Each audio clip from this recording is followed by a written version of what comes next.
Olá a todos, sejam muito bem-vindos a mais uma aula do terceiro módulo do Rede Educa, que nesta temporada aborda um tema de grande relevância, o ESG, Ambiental, Social e Governança.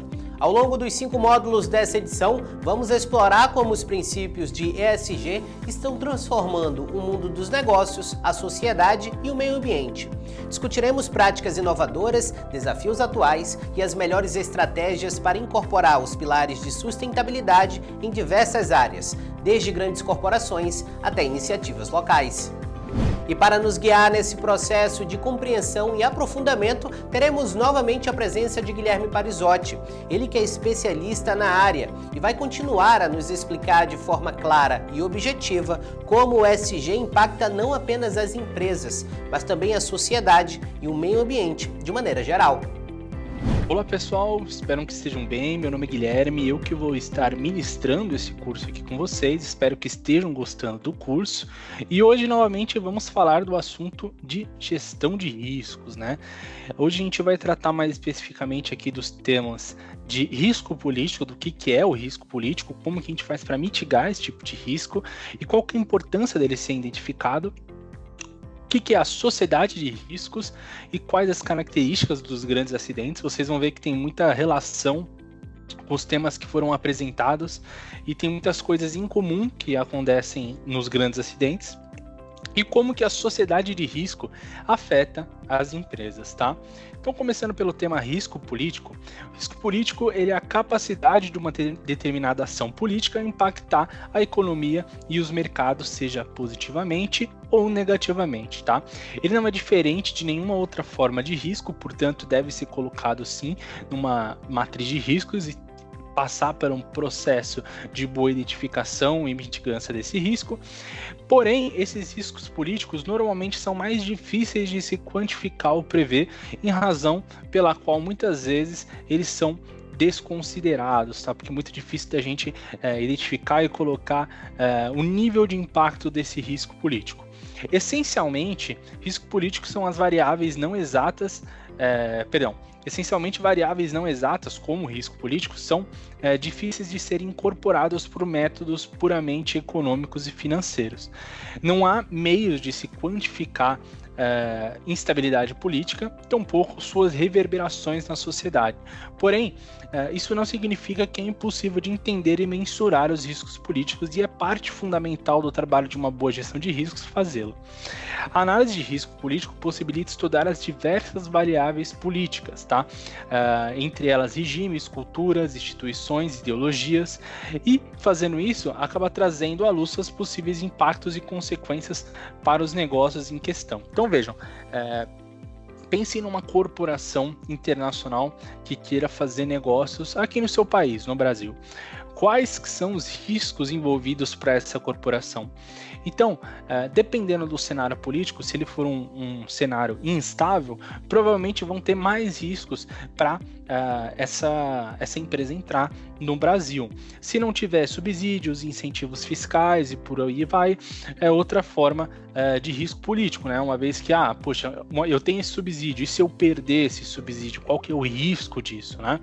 Então, tudo isso é avaliado dentro de uma boa gestão de riscos.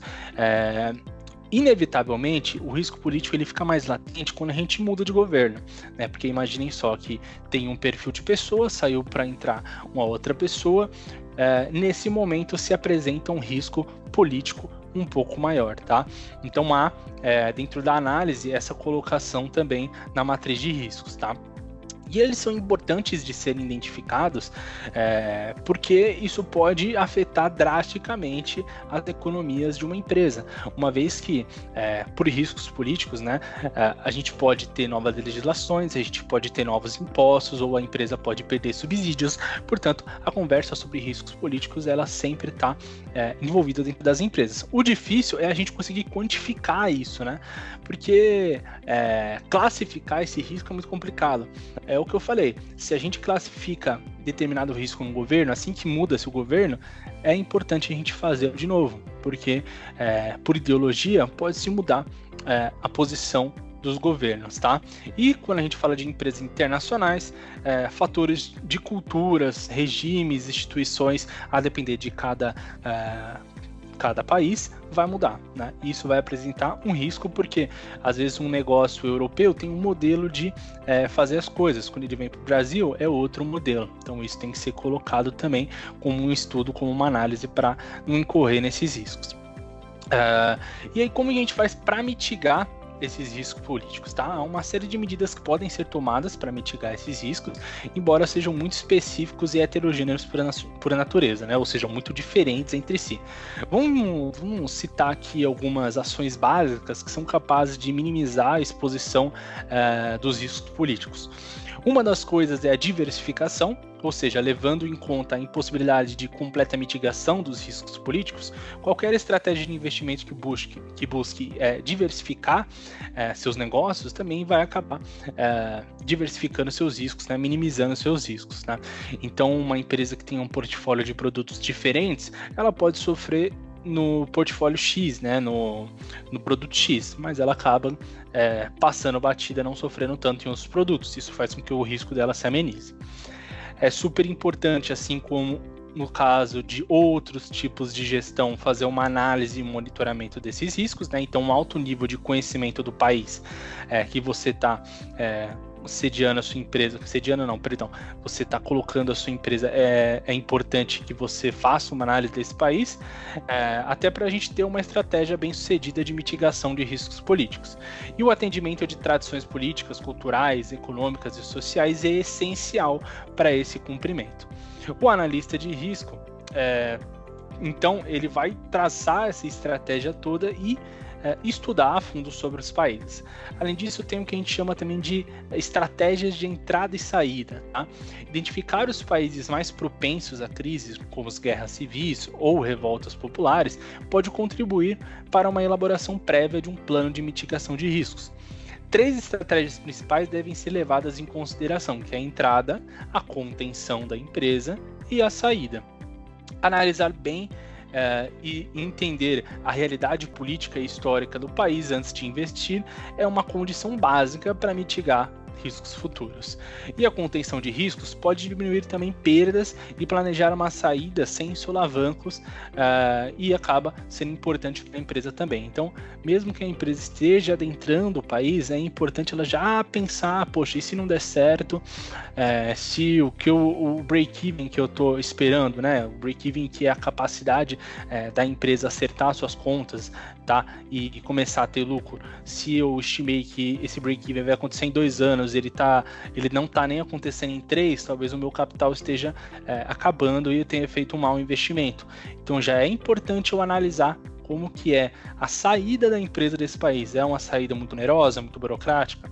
Tudo isso tem que estar dentro da estratégia da empresa. Além disso, né, obviamente, implementar o ESG, desenvolver práticas e políticas ESG que satisfaçam os interesses dos stakeholders. E tais estratégias acabam facilitando a condução dos negócios no país, além de contribuir para fortalecer os laços políticos, tá? E tem também uma outra categoria, que é o seguro sobre riscos políticos. Existe, dentro do setor de seguros, uma classificação de seguros voltadas somente para riscos políticos, tá? Apesar da existência de apólice de seguro contra risco político, sua eficácia é limitada e muito custosa. É difícil a gente ver uma empresa hoje que tem aderência a um seguro de riscos políticos. Por quê? Porque risco político é muito difícil de prever e, portanto, a gente não sabe a dimensão desse risco caso ele se concretize. Isso faz com que até a seguradora, para se proteger, ela ofereça um apólice de seguro muito cara, né, para as empresas, e as empresas acabam não aderindo o seguro contra riscos políticos por esses fatores, tá? Então, a estratégia normalmente se volta a ter internamente uma pessoa, um grupo de pessoas que olhe para esse tipo de risco para evitá-lo, para mitigá-lo, né? E, portanto, para passar por isso, a gente tem que passar pelo primeiro processo, que é de identificação do risco, acaba que eles optam por não ter o apólice de seguro por ser muito oneroso. Um dos temas que é bem recorrente nas ciências sociais é a classificação do que é uma sociedade de riscos. E dentro das ciências sociais, o Giddens, ele é um cara que ele um como que eu posso dizer, dos grandes professores, dos grandes cientistas dessa área, tá? O conceito que ele coloca para a gente de sociedade de riscos é que uma das consequências do processo de industrialização foi a modificação sem precedentes da natureza, levando a processos de degradação ambiental que ameaçam a própria sobrevivência da humanidade, tá? Então, dentro do conceito de sociedade de risco, a gente tem essa colocação do Giddens complementando, né, o que seria uma sociedade de riscos, que é basicamente todos esses negócios complexos que a gente não consegue muito bem metrificar quais que são os impactos que a gente pode ter caso o risco se concretize, tá? Então a gente vive em constante risco, seja ele maior ou menor. A configuração da sociedade de risco está justamente no fator de que os riscos socioambientais se tornam cada vez mais difíceis de calcular e as compensações dos riscos cada vez menos eficazes. Então, quando a gente fala de risco, normalmente a gente sempre fala, poxa, beleza, o empresário, o tomador de decisão fala, beleza, cara, você está me apresentando esse risco, qual que é o risco financeiro que eu vou ter se esse impacto se concretizar? Então, primeiro que eles querem a metrificação. Segundo, caso o risco se concretize, como é que eu faço para compensar? E eles querem o valor em números. Por quê? Porque aí eles vão ter uma ideia financeira de se eles aceitam o risco, né, ou não, a depender do seu apetite de risco. O problema está justamente na gente de ser tão complexo que a gente não consegue metrificar isso em números, e vocês estão percebendo que é a grande dificuldade que a gente tem dentro do ESG, né? E esse é o desafio, né? Esses questionamentos que a gente sempre enfrenta. E dentro disso, a gente percebe que há características em comum dos grandes acidentes. E vejam que vai aparecer diversos grandes acidentes na cabeça de vocês, tá? Seja por conta de uma mineradora, seja por conta de uma empresa de construção civil, vocês percebem que sempre vai haver esses fatores aqui listados, que são falhas humanas, né? Então, falhas inerentes ao processo produtivo, ou ao processo de identificação do risco, ou ao próprio fator de mitigância desses riscos, histórico de acidentes anteriores, seja ele da sua própria empresa ou de empresas do mesmo setor, empresas internacionais, etc., perdas de vidas humanas, impactos imensuráveis sobre a fauna e flora, ou seja, rompeu uma barragem. Quais que são os impactos na fauna e na flora? Eu não sei. Às vezes eu tive ali uma espécie dentro daquele local atingido que ela foi extinta. Qual que é o valor dessa espécie? Não tem valor, é imensurável. Poxa, destruiu um patrimônio histórico, é imensurável. Não tem como a gente colocar isso em números. Assim como os impactos indiretos dos acidentes, né? Então, poxa, eu tenho um aumento da poluição da água, aumento da poluição do ar. Se eu tive ali um monte de pessoas com pequenos negócios que foram afetadas, qual que é o impacto disso em valor? Não existe, é imensurável, né? Então, essa dificuldade a gente tem sempre dentro dos grandes acidentes. Além disso, a gente percebe que não apresentam fronteiras temporais ou geracionais, ou seja, é um acidente que acaba se perpetuando durante anos imensuráveis muitas vezes. Falhas no sistema de resposta para mitigação e minimização das consequências, né? Então, poxa, estourou uma barragem, a sirene tem que apitar, a sirene não apitou. Pô, isso aqui é um problema, uma falha de sistema que a gente poderia ter mitigado, diminuído o risco, diminuído o impacto. Há também responsabilidade do setor público, porque o grande fiscalizador é o setor público, então inerentemente ele vai estar dentro dos grandes acidentes. E a falta de comunicação e acesso às informações, né? Poxa, aconteceu o problema, o que eu faço? Como que eu ajo nesse momento? Qual autoridade que eu corro atrás?